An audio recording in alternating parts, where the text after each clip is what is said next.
이사야서를 해석하는 모든 근거가 바로 신약에 있습니다. 우리는 구약이라는 프리즘을 가지고 신약을 보는 것이 아니라 이미 신약이라고 하는 프리즘을 가지고 구약을 해석하고 있는 겁니다. 이게 설교입니다. 그래서 예수 그리스도의 십자가로 모든 것을 해석하고 모든 내용을 들여다보아야 합니다. 그래야만이 하나님의 일을 볼 수가 있습니다. 예를 들어서 우리가 이제 성경을 읽는다고 할 때 보통 창세기에서부터 성경을 읽어오잖아요. 읽어오면 이게 무슨 얘기를 하는지를 몰라요. 왜냐하면 창조까지는 알겠어요. 하지만 타락 이후에 펼쳐지는 아브라함을 선택하고 그 이후에 되어지는 속에서는 맨날 죽이고 하나님이 진노하시고 무시무시한 모습만 보여요. 그러다 보니까 굉장히 이게 지금 무슨 얘기를 하고 있는지, 그래서 이제 구약부터 배운 사람들의 특징이 굉장히 율법적으로 신앙이 굳어져 가지고 하나님을 공포의 하나님, 하나님이 정의의 하나님, 우리를 조금만 잘못해도 두들겨 패고 우리를 시험 들게 만들고 우리를 고통스럽게 하는 하나님으로 압니다. 그래서 내가 성경을 어떻게 어디서부터 읽었느냐에 따라서 이렇게 성경을 해석하는 눈이 달라져요. 그러나 신약부터 읽어요. 특별히 요한복음부터 읽어요. 그러면 예수님이 하나님의 아들로 신인데 인간이 되셔서 우리를 대신하여 죽어주셨구나. 하나님이 베푸신 사랑이 엄청나구나. 그렇게 십자가를 관통을 하고 구약 성경을 가서 성경을 들여다보면 우리가 이래서 타락하고 이렇게 인간이고 이런 인간이 이렇게 집요할 정도로 죄에 쩌들어 있구나. 그래서 하나님이 예수님을 보내주실 수밖에 없었구나. 그러면서 하나님을 사랑의 하나님, 언제나 우리에게 기회를 주시고 우리를 용서하시는 정말 기가 막히게 좋으신 하나님이라는 걸 나중에 알게 되어져요. 여러분은 성경을 어디서부터 읽으셨습니까? 아직까지도 못 읽으셨다고요? 이렇게 내가 무엇을 경험하느냐에 따라서 달라지는 거예요. 저는 안타깝게도 구약부터 읽었어요. 그래서 오래도록 믿음 안에 들어왔는데 방황했어요. 하나님을 인격적으로 얼마나 좋으신 하나님이라는 걸 알기까지 제가 우리 자식들을 키우는 과정에서야 내가 이렇게 참지, 내가 우리 아들들을 바라보고 우리 딸을 바라보며 내가 이렇게 사랑하지, 내가 이 정도 사랑한다면 참 사랑이시고 진짜 사랑의 본체이신 하나님은 나를 얼마나 사랑하시고 나를 얼마나 예뻐하실까, 이 생각을 하면서 그때부터 조금 더 마음에 큰 여유가 생겨지고 이렇게 믿음 생활이 어려웠어요. 그래서 제가 우리 자녀들에게 성경을 읽을 때 반드시 신약부터 읽어라. 읽으려면 요한복음부터 읽어라. 근데 로마서도 이 로마서부터 이렇게 권하는 사람들이 있는데 로마서는 사실은 법정적 용어라 굉장히 힘들어요. 로마서를 알면 기가 막혀요. 오늘 우리가 지금 로마서 10장을 지금 펼쳐놓은 것처럼 로마서는 구약과 신약 성경의 집대성과 같은 내용의 말씀으로 복음이 무엇인지를 정확하게 얘기를 하고 있어요. 그래서 로마서 하나만 알아도 이게 복음의 꽃, 갈라디아서와 함께 복음의 열매라고 하는 부분이 바로 이게 있습니다. 칼빈도 그렇고 루터도 그렇고 로마서와 갈라디아서를 붙잡고 있거든요. 그래서 제가 여러분에게 로마서를 무려 우리 교회에서 거의 한 7년 가까이 제가 주일 설교했던 거고, 제가 마지막으로 이 교회에서 목회를 마칠 때쯤 되면 갈라디아서를 마지막으로 제가 강해를 할 건데, 이렇게 복음의 정수예요. 오늘 이사야 65장 1절에 있는 그 말씀, 나를 찾지도 않고 나를 구하지도 않고 나를 부르지도 않는데 내가 그들을 불렀고 내가 여기 있다 하리라, 그 말씀에 대한 그 짝이 오늘 로마서 10장 20절에 있습니다. 그래서 20절을 보면 또한 이사야가 매우 담대하여 이르되 내가 구하지 아니하는 자들에게 찾은 바 되고 내게 문의하지 아니하는 자들에게 나타났노라 하였고, 이스라엘에 대하여 가라사대 순종치 아니하고 거스려 말하는 백성에게 내가 종일 내 손을 벌렸노라 하셨느니라. 자, 그러니까 제가 지금 이사야서를 해석하고 여러분과 함께 설교를 통해서 은혜를 받고 있는 내용은 바로 이 프리즘으로, 로마서의 프리즘으로 이사야서를 해석하고 있는 겁니다. 이사야서 자체만을 가지고 해석을 하면 우리는 거기에서 함몰되어서 이게 무슨 얘기인 줄을 알 수가 없지만, 이 말씀을 통해서 해석을 하기 때문에 우리가 명확하게 복음의 깊이와 넓이와 크기를 알 수 있게 되어진 겁니다. 유대인들은 이미 하나님을 알고 있었기 때문에 하나님의 아들이시자 하나님이 신이 이 땅에 와서 복음 사역을 펼치실 때 가장 먼저 예수님의 복음을 스펀지처럼 빨아들여야 마땅했습니다. 그런데 그들이 예수님을 배척해요. 그리고 강한 성령의 역사가 나타나서 이방인들이 구원을 받게 되어지는 거예요. 그래서 복음이 예루살렘에서 출발은 하는데 예루살렘에서 집대성 되지 않고 이방인에게로 넘어가요. 복음이 이 히브리파 유대인들이 아닌 헬라파 유대인들, 디아스포라인 바울을 대표로 해서 각 회당을 중심으로 지중해 일대에서 복음이 아름답게 꽃을 피워요. 유대인들은 마치 버려진 자처럼 복음을 받아들이지 않았고 하나님의 은혜 아래 두르지 못하는 장면을 우리는 신약 성경에서 살펴봅니다. 바울이 그것을 발견한 거예요. 여러분, 마태복음 22장에 보게 되면 왕의 잔치 비유가 있습니다. 아들의 혼인잔치를 잡아놓고 야, 다 와라. 그랬더니 소 산 사람은 나 소 한번 길들여 봐야 된다. 밭을 산 사람은 나 밭에 나가야 된다. 장사하는 사람은 나 장사한다. 나 바쁘다. 왕의 혼인잔치에 갈 시간이 없다. 왕이 대노를 합니다. 그리고 사거리에 나가서 가장 연약한 자들 아무나 다 데려와. 그래서 그 장애인부터 시작해서 세상에서 가장 약한 자들, 보잘것없는 자들 다 초청해서 그 왕의 혼인집 잔치 자리를 다 채워버립니다. 이방인들을 채우는 거죠. 유대인들은 거부하니까 이방인들을 불러다가 채우는 거예요. 유대인들이 바라보는 입장에서 유대인들은 버려진 자, 하나님도 알지 못하는 지옥의 불쏘시개밖에 안 되는데 다 불러다가 채우라 그랬어요. 근데 이것으로 끝이 아니었어요. 중요한 것은 왕이 마지막에 그 잔치 자리를 돌아다니면서 예복을 입지 않은 한 사람을 뽑아냅니다. 그리고 나가라고 합니다. 예복을 입는 것이 마지막의 핵심이었어요. 여기서 예복이 뭡니까? 그래서 청함을 받은 자는 많되 택함을 입은 자는 적다. 이렇게 그 결론이 그거거든요. 교회 안에 나 전부터 믿음 생활 잘한 나 하나님을 나 어려서부터 알았어요. 나는 모태신앙이 나는 뭐 2살 때부터 나 교회 다녔어요. 나는 저 같은 경우는 난 5살 때부터 교회 다녔어요. 막 이러면서 믿음 생활을 하는 사람들이 많아요. 청함을 받은 자는 많되 택함을 입은 자는 적다라고 했을 때 하나님을 먼저 알았느냐, 유대인들처럼 먼저 알았느냐, 하나님을 아니면 이방인들처럼 늦게 알았느냐, 그건 중요하지 않아요. 먼저 알고 예수님을 안 믿을 수 있고 늦게 알았지만 예수님을 더 잘 믿을 수 있어요. 그러니까 예복이라고 하는 건 예수님을 믿는 거예요. 하나님과의 거리가 가까이 있는 것과 아무런 상관이 없어요. 혈통이나 육정이나 사람의 뜻으로 나지 아니하고 오직 하나님께로서 난 자들이나 해놓고 하나님께서 난 자들이 뭐냐? 봐도 믿음이 있는 자들이다. 그러니까 우리의 예복은 믿음인 거예요. 믿음. 예수님으로 인해서 구원의 문이 활짝 열렸어요. 구약시대에는 구원의 문이 열리지는 않았어요. 하나님에 대한 지식을 유대인들에게 먼저 주었어요. 이게 유대인의 복이에요. 하나님을 아는 그 지식이 아주 어린 시절부터 하나님의 말씀을 읽을 수 있고 교회를 다닐 수 있는 그런 기회가 주어졌다고 그것이 구원이 주어진 게 아니라 하나님을 먼저 아는 지식이 주어진 것뿐이에요. 늦게 믿고도 먼저 된 자가 있고 먼저 믿고도 나중된 자가 있다. 예수님이 이렇게 말씀했어요. 그러니까 믿음의 핵심은 뭐냐면 내가 어려서부터 교회 생활을 통해서 교회가 뭔지 그리고 하나님이 누구인지 지식으로 사실로 아는 것이 아니라 내 현실 속에서 내 마음이 애통하고 내 마음이 슬프고 정말 나한테는 은혜밖에는 없어요. 나는 정말 예수님이 필요해요. 나에게는 예수님이 전부예요. 나에게는 예수님이 소망이에요. 나는 예수님에게 순종하고 난 예수님 닮는 거 외에는 아무것도 내 인생에 즐거움이 없어요. 그 사람이 예복을 가진 사람이고 그 사람이 구원에 들어가는 사람이지 유대인들처럼 우리 하나님 뭔지 알았어요. 우리는 아쉬울 게 아무것도 없는 사람들이에요. 그리고 저 이방 민족들은 전혀 구원받지 못한 쓰레기들이에요. 이렇게 생각할 수 있는 신앙의 오해들이 있을 수 있다는 겁니다. 그래서 마태복음 11장 12절에서 예수님께서 직접 말씀하여요. 세례 요한 때부터 천국은 침노를 당하나니 침노하는 자는 빼앗느니라. 여러분 천국을 이렇게 무시무시하게 설명해요. 저는 이게 어린 시절에 도대체 이해가 안 됐어요. 아니 한 30대도 이해가 안 됐어요.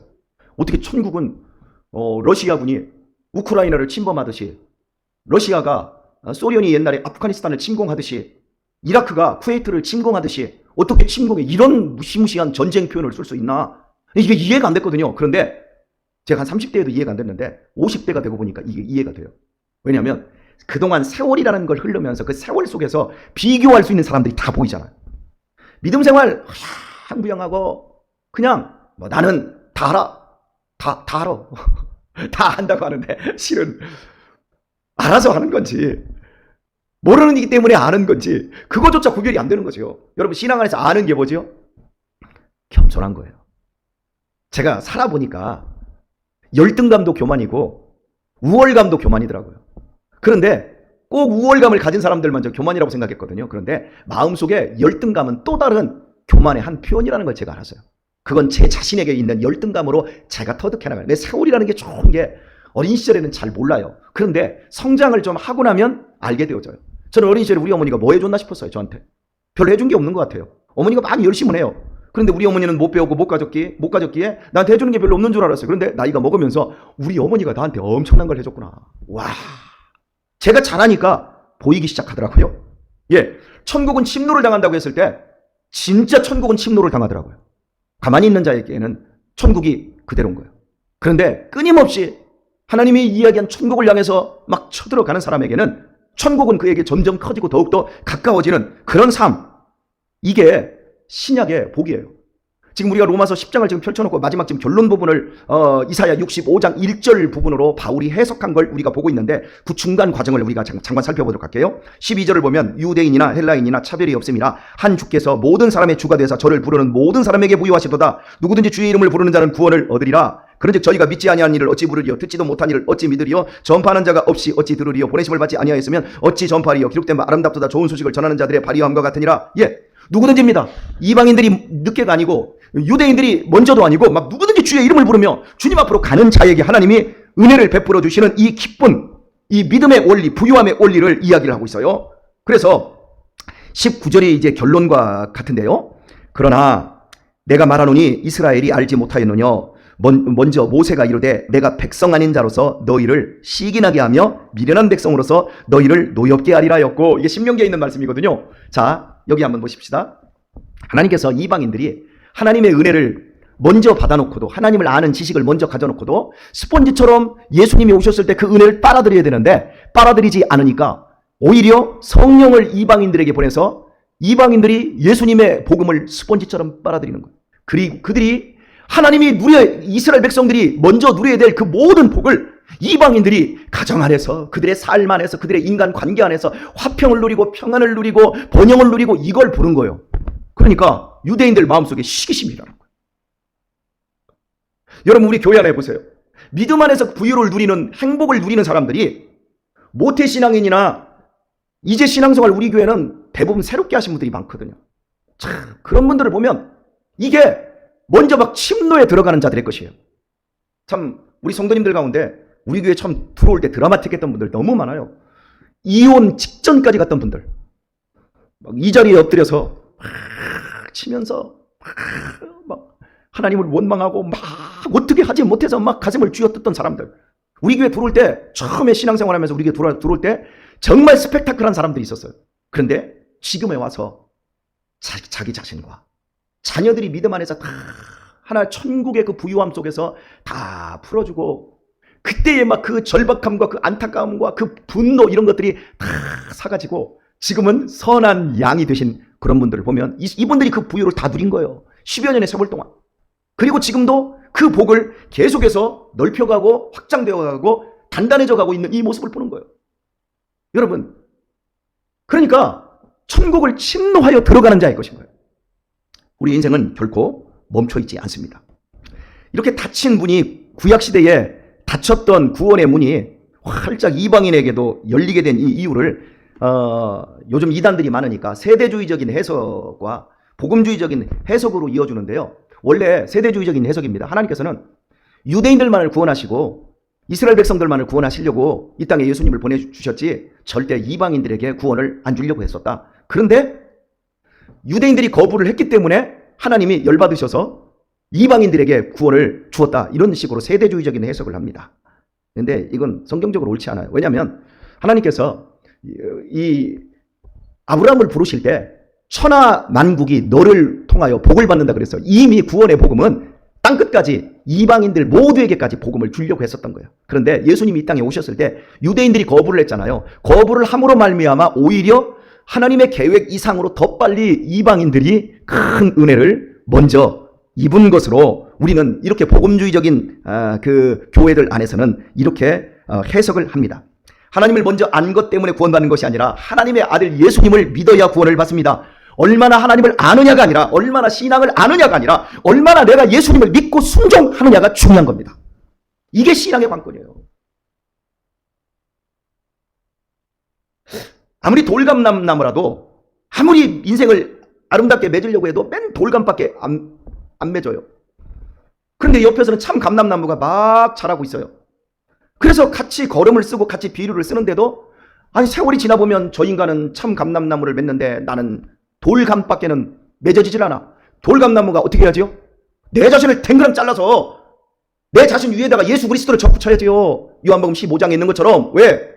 예수님만이 이 땅에 최고의 참 감람나무이십니다. 나 자신을 죽여서 예수님에게 붙여야지요. 믿음이 뭐예요? 내 자신 죽이는 거잖아요. 내 자신 부인하는 거잖아요. 그리고 예수님께 내 자신을 접붙이는 거잖아요. 여러분, 우리가 지금까지 살아오면서 얼마나 열심히 했습니까? 저는요, 젊은 날부터 일 중독자처럼 끊임없이 일을 만들고 끊임없이 그 어려움 속에서도 계속해서 뭔가를 헤쳐나오려고 노력을 했어요. 그래서 저 같은 사람은 위기에 굉장히 강한 사람이에요. 그러니까 이 코로나 위기 속에서도 비대면이라고 하는 것을 확장을 시켜서 우리 교회가 저거 탄탄해지고 이렇게 좋아졌잖아요. 그런데요, 제가 인생을 살아오면서 이제 그 뒤를 돌아보면 내가 그렇게 열심히 했던 그 모든 것들이 다 내 욕심이에요. 다 내 뭐라고 할까요? 내 열심이었어요.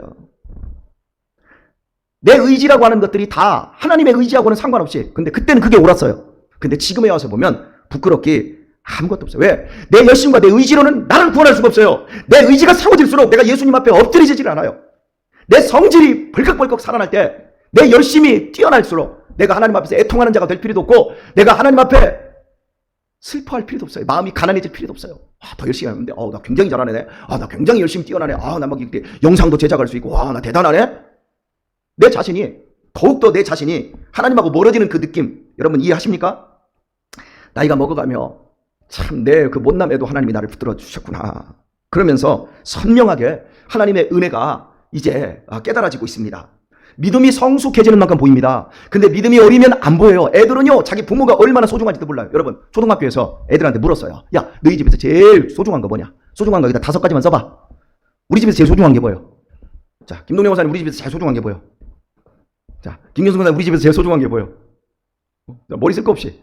근데 애들한테 했더니 애들이요, 태블릿 PC, 스마트폰, 텔레비전, 큰 거, 요즘 막 인공지능 텔레비전 큰 거 있잖아요. 이런 걸 썼어요. 그래서 내가 우리 집에 와서 우리 애들한테 물었어요. 야, 권유신, 권유민, 권유아, 우리 집에서 제일 소중한 거 뭐야? 그랬더니 가족이요. 거기서 제일 소중한 게 뭐야? 그랬더니 아버지, 엄마요. 확 끌어안아줬어요. 이게 제일 소중한 거예요. 우리 인생에서 제일 소중한 게 뭐예요? 예수님 아닌가요? 예수님 없이 우리의 인생에 다 가졌어도 다 누렸어도 그거 다 죽기 위해서 이 땅에서 쓰레기가 되기 위해서 우리가 가지고 있는 것밖에 더 돼요. 우리의 인생에서 제일 필요한 것, 내가 누려야 될 것은 오직 예수님입니다. 나이가 먹어가고 세월이 갈수록 자라나야 되는 것은 욕심이 아니라 내 안에 믿음이어야 합니다. 내 인생 속에서 커져야 되는 것은 땅의 것이 아니라 하늘의 것으로 커져야 됩니다. 내 안에서 자라나야 될 것은 영원한 것이지 이 땅에 유한한 것 아니라는 거 여러분 기억하시길 바랍니다. 오늘의 말씀을 맺겠습니다. 용서받은 크기가 클수록 하나님을 사랑할 수 있습니다. 그리고 그 하나님께 엎드릴 수 있습니다. 제 삶을 돌아봤을 때 기도 안 하고도 설교가 잘 되고요. 성경을 읽지 않는데도요, 설교 준비가 잘 될 때가 있어요. 이때가 제일 위험할 때요. 왜? 내 열심이니까요. 그런데요, 이제는 제가 알겠어요. 나를 위해 죽으신 분이 예수님밖에 없어요. 내 부모님이 나를 그렇게 사랑해도 나를 위해는 못 죽었어요. 내가 나를 위해서도 내 자신을 못 죽여요. 여러분 죽이나요? 내가 나를 위하는데도 내 자신을 못 죽여요. 야, 나 살 좀 안 쪘으면 좋겠어. 옆구리 좀 살 좀 빼고 싶어. 허벅지 너무 두꺼워. 그런데도 내가 나를 위해서 먹는 것 하나도 죽이지 못해요. 그게 나예요. 그런데 내가 나를 위해서도 나를 죽이지 못하는데 예수님은 나를 위해서 십자가에서 덤비덤비 피 흘리시면서 비참하게 죽으셨습니다. 왜요? 나에게 천국의 문을 열어주시려고, 나에게 영원한 복을 주시려고. 여러분, 그 예수님을 내가 어떻게 안 따르고 내가 어떻게 사랑하지 않을 수 있겠어요? 내 마음이, 제가 지금 설교하는 것이 모두 여러분의 마음 아닌가요? 그렇지 않나요? 나보다 나를 더 사랑하시고 나보다 나를 더 위하시는데 내 인생을 그분에게 바치지 않을 그 어떤 바보가 어디 있습니까? 내가 이제 누굴 위해 살아야 되겠어요? 내가 그리스도와 함께 십자가에 못 박혔느니 그런즉 이제 내가 산 것이 아니요 내 안에 그리스도께서 사신 것이라. 이제 내가 육체 가운데 사는 것은 나를 위하여 자기 몸을 버리신 예수 그리스도를 위하여 사는 것 아니겠습니까? 오늘 우리 자신들의 믿음을 다시 한번 돌아보시고 나에게 베푸신 은혜가 얼마나 큰지를 기억하시며 사랑하는 교우 여러분의 삶 속에서 천국을 침노하여 들어가는 자가 되길 바랍니다. 믿음의 예복 예수 그리스도를 입으시고 더 겸손하고 낮아지고 더 온유하고 더 화평한 사람 되어서 내 인생의 모든 문제와 고통들과 아픔과 절망들을 그리스도 예수 안에서 다 해결받으시고 그분 위에서 살아가는 우리 모든 성도님들 되시기를 예수님의 이름으로 축원합니다.